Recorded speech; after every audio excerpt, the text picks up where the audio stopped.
Hello everyone welcome to the video. तपाईहरुलाई आजको भिडियोमा स्वागत छ। आज भने फेरि पनि मैले तपाईहरुको लागि क्यापकटको एउटा नयाँ ट्रेन्डिङ टेम्पलेट लिएर आएको छु जुन टिकटकमा एकदमै धेरै भाइरल भइरहेको छ। कस्तो टाइपको भिडियो छ भने तपाईले सुरुमा नै प्रिभ्यू भिडियोमा हेरि नै सक्नु भएको छ होला। आज भने म तपाईलाई यस्तो टाइपको भिडियो एडिटिङ गरेर देखाउने छु एकदमै सजिलो तरिकाले। यो भिडियो बनाउने प्रोसेस अलिकति लामो भएको कारणले यो भिडियोलाई चाहिँ तपाईले स्किप नगरिकन हेर्नु होला, नत्र पछि तपाईहरुलाई एडिटिङको बेलामा समस्या आउन सक्छ। सबैभन्दा फर्स्टमा त तपाईले एउटा फेस एप एप्लिकेसन चाहिन्छ। आफ्नो मोबाइलको प्ले स्टोरमा गएर फेस एप एप्लिकेसनलाई सर्च गर्नुस्। सर्च गरिसकेपछि तपाईले त्यो फेस एप एप्लिकेसनलाई इन्स्टल गर्नुस्। इन्स्टल गरिसकेपछि तपाईले आफ्नो फेस एप एप्लिकेसनलाई ओपन गर्नु होला। ओपन गरिसकेपछि तपाईको मोबाइलमा हेर्न सक्नुहुन्छ यस्तो टाइपको इन्टरफेस खुल्नेछ। त्यसपछि यहाँ भएका सबैलाई नेक्स्ट गरिदिनुस्। त्यसपछि यहाँ लेट्स गेट स्टार्ट भनेर लेखेको छ, त्यो वाला अप्सनलाई टच गर्नुस्। यसलाई चाहिँ तपाईले काट्नु होला, यो चाहिँ पेड भर्जनहरु हो, यो चाहिँ हामीलाई चाहिन्न। त्यसपछि यहाँ हेर्न सक्नुहुन्छ ग्यालेरी भनेर लेखेको छ, त्यो वाला अप्सनलाई टच गर्नुस् अनि यहाँ दिएको पर्मिसनलाई एलाउ गर्नु। त्यसपछि तपाईले आफ्नो एउटा फोटोलाई सिलेक्ट गर्नुस्। आफ्नो एउटा फोटोलाई सिलेक्ट गरिसकेपछि एग्री भनेर लेखेको जुन अप्सन छ त्यसमा एग्री गरिदिनुस्। त्यसपछि केही सेकेन्डको लागि यहाँ लोडिङ लिनेछ, त्यो लोडिङसम्म तपाईले वेट गर्नु होला। त्यसपछि हेर्न सक्नुहुन्छ यहाँ तपाईको फोटो आइसकेको छ। त्यसपछि यहाँ जुन यो अप्सनहरु देखाएको छ यसलाई स्लाइड गर्नुस्। त्यसपछि यहाँ हेर्न सक्नुहुन्छ जेन्डर भनेर लेखेको छ, त्यो जेन्डर वाला लेखेको अप्सनलाई टच गर्नुस्। त्यसपछि यो तेस्रो नम्बरमा हेर्न सक्नुहुन्छ फिमेल 2 भनेर जुन लेखेको छ त्यो वाला अप्सनलाई टच गरेर एप्लाई गरिदिनुस्। यति गरिसकेपछि तपाईको फोटोको जेन्डर पनि चेन्ज भइसकेको छ। अब भने तपाईले यो फोटोलाई सेभ गर्नुपर्ने हुन्छ। सेभ गर्नको लागि चाहिँ माथिपट्टि सेभ भनेर लेखेको अप्सनलाई टच गर्नुस्। यति गरेपछि तपाईको फोटो सेभ भएर बस्नेछ। यति गरिसकेपछि मैले यो भिडियोको डिस्क्रिप्सनमा टिकटक साउन्ड लिंक भनेर दिएको छु, त्यो लिंकलाई ओपन गर्नुस्। त्यो लिंकलाई ओपन गरिसकेपछि हेर्न सक्नुहुन्छ तपाईको मोबाइलमा यस्तो टाइपको इन्टरफेस खुल्नेछ। त्यसपछि यहाँ माथिपट्टि हेर्न सक्नुहुन्छ ओपन एप भनेर लेखेको छ, त्यो वाला अप्सनलाई टच गरेर ओपन गर्नुस्। ओपन गरिसकेपछि तपाईको टिकटकमा मेरो यो वाला भिडियो ओपन हुनेछ।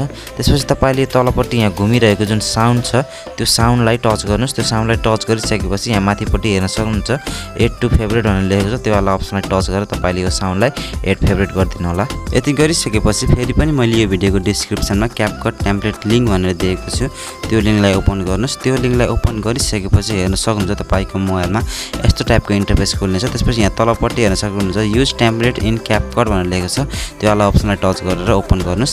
त्यसपछि फेरि पनि तपाईको मोबाइलमा यस्तो खालको इन्टरफेस खुल्नेछ। त्यसपछि यहाँ तलपट्टि हेर्न सक्नुहुन्छ युज टेम्पलेट भनेर लेखेको छ, त्यो वाला अप्सनलाई टच गर्नुस्। त्यो वाला अप्सनलाई टच गरिसकेपछि तपाईले अघि फेस एपबाट बनाएको जुन फोटो छ त्यो फोटोलाई तपाईले सिलेक्ट गर्नुस्। त्यो फोटोलाई सिलेक्ट गरिसकेपछि यहाँ तलपट्टि हेर्न सक्नुहुन्छ नेक्स्ट भनेर लेखेको छ, त्यो वाला अप्सनलाई टच गरेर नेक्स्ट गरिदिनुस्। यति गरिसकेपछि हेर्न सक्नुहुन्छ तपाईको भिडियो यतिकै एडिट भइसकेको छ। यसमा पनि तपाईको ओरिजिनल फोटो चाहिँ हेर्न सक्नुहुन्छ छैन। तपाईले यसमा ओरिजिनल फोटो एड गर्नुपर्ने हुन्छ। ओरिजिनल फोटो एड गर्नको लागि चाहिँ यहाँ पहिलो नम्बरको जुन फोटो छ यो पहिलो नम्बरको फोटोलाई टच गर्नुस्। यो पहिलो नम्बरको फोटोलाई टच गरिसकेपछि यहाँ एडिट भनेर आउँछ, त्यो एडिट भनेर लेखेको अप्सनलाई टच गर्नुस्।